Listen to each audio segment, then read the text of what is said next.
Alright, this is part 7B. LIFO, FIFO, what? Continued.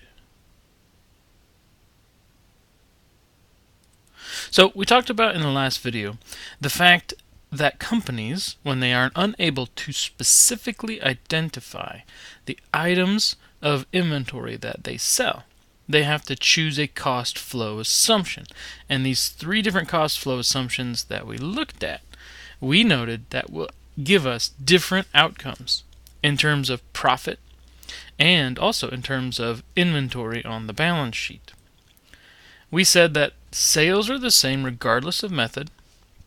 The same is true of operating expenses, and the same is true of your other revenues and expenses. However, everything else is different. Because of cost of goods sold being different, everything else that follows is in terms of a profit or income figure, and then in addition to income taxes, everything's going to be different. So in periods when costs of inventory are rising, FIFO is going to give us the highest net income, LIFO the lowest, and weighted average somewhere in the middle. Why? Because again, under FIFO, first in, first out, the oldest items are expensed first, and the oldest items, when prices are rising, are the cheapest. LIFO gives us the lowest profit figure, because again, newest items are expensed first, and when prices are rising, newest items are the most expensive. So our expense is the greatest, and our profit is the smallest. And weighted average, again, is in between the other 2 methods typically. So let's say that I start a fish market. I'm going to sell fish. I like to eat fish. I don't really like fishing, but I like to eat fish. But I'm going to have a fish market. Okay? How am I going to sell my fish? In terms of physical movement, what we call the physical flow of the inventory.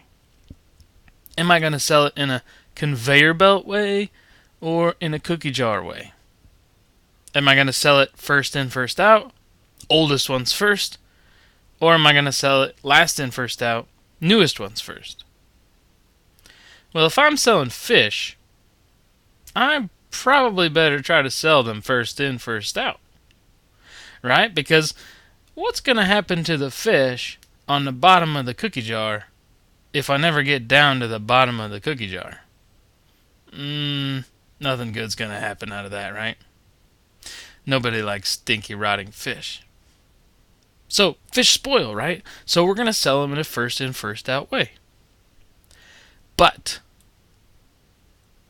does that mean the fish market must use FIFO as its inventory cost flow assumption?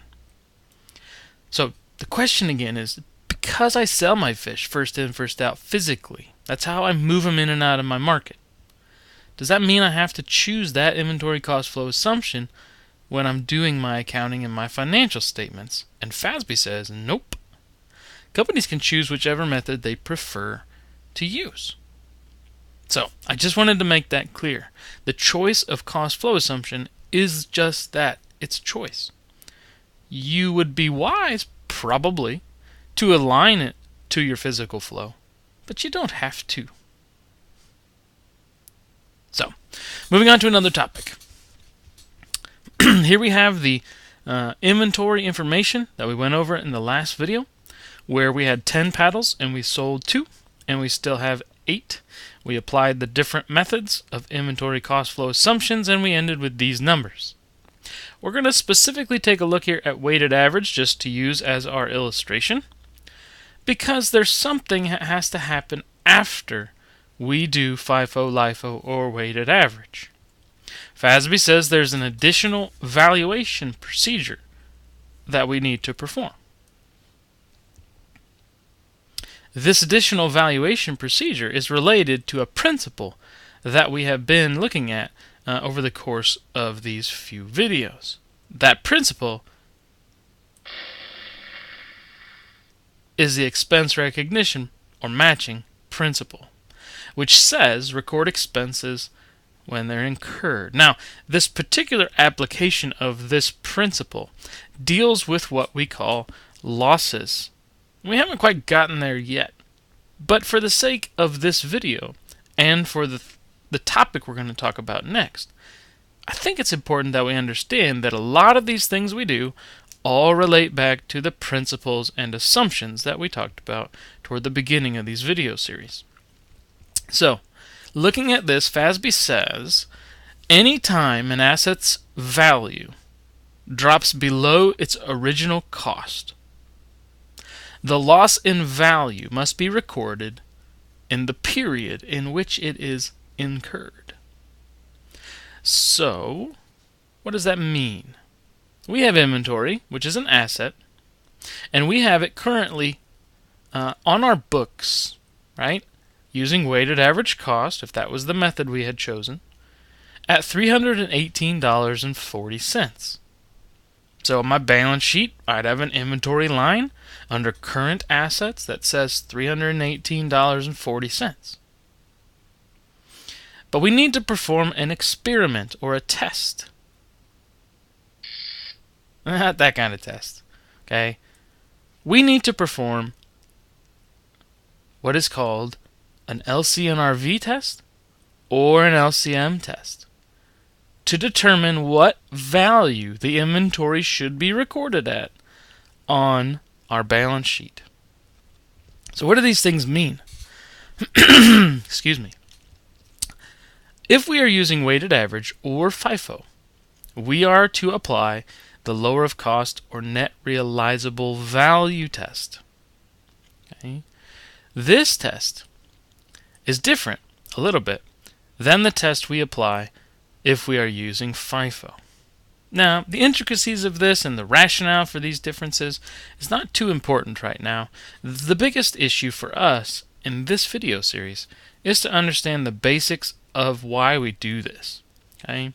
So, the lower of cost or net realizable value test. Net realizable value means the estimated selling price minus any costs of getting rid of the item. Lower of cost or market. When we look at market, we are looking for the replacement cost. What would it cost us to replace the items? As long as it's below a certain ceiling and above a certain floor. And again, we're not going to get into the nitty-gritty details of these things, but we do want to walk through an example of how this works and why we do it. So we're going to take our example here of the weighted average cost, and so we have to perform the lower of cost or net realizable value test. And we know what the cost is, right? The cost is $318.40. That's what we came up with when we did weighted average cost. But net realizable value is how much we think we're going to sell it for, minus any costs that we expect to incur in doing so. So let's just say that for one paddle, right, we are looking at a weighted average cost of $39.80. And we think that we are going to only be able to sell this paddle for $33. Now, if that's the case, I do not want to continue telling my financial statement readers that I have inventory of $39.80 for this paddle, because I am not going to sell that paddle for that amount of money or more. I'm only going to be able to sell it for $33, so it has lost value. This is the lower of the two, right? Lower of cost or net realizable value. Net realizable value is lower, and so that's what I want to report my inventory at. There's a difference here of $6.80. So again, anytime an asset's value drops below its original cost, like it has here in this case, the loss in value must be recorded in the period in which it is incurred.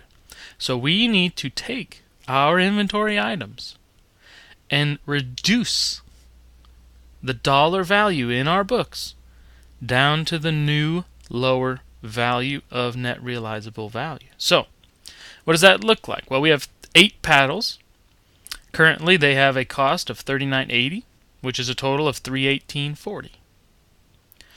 Net realizable value of $33 times 8 paddles would mean that the total net realizable value is only $264. That's how much revenue we expect to get from these paddles. And so we have a difference of $54.40. Now, in order to reduce my inventory down to this new value, I have to record a journal entry. This journal entry, is called the cost of goods sold approach. There are other ways to do this valuation procedure. There's other ways to record this result of the valuation procedure, but in our situation for now, for ease of illustration, we're going to use the cost of goods sold approach. So we would debit cost of goods sold, which is going to increase my expenses for the amount that my assets have lost value. And I'm going to credit inventory, which is going to reduce my asset down to the new lower value, the net realizable value. Now, if my paddles, if I could still sell my paddles for $50, as a result of my test, well, then I wouldn't do this. I wouldn't have to do anything. If my net realizable value was $50 and my paddles cost was $39.80, the lower is my cost, which is already recorded. So I'm only going to record something if, my asset value drops below its original cost.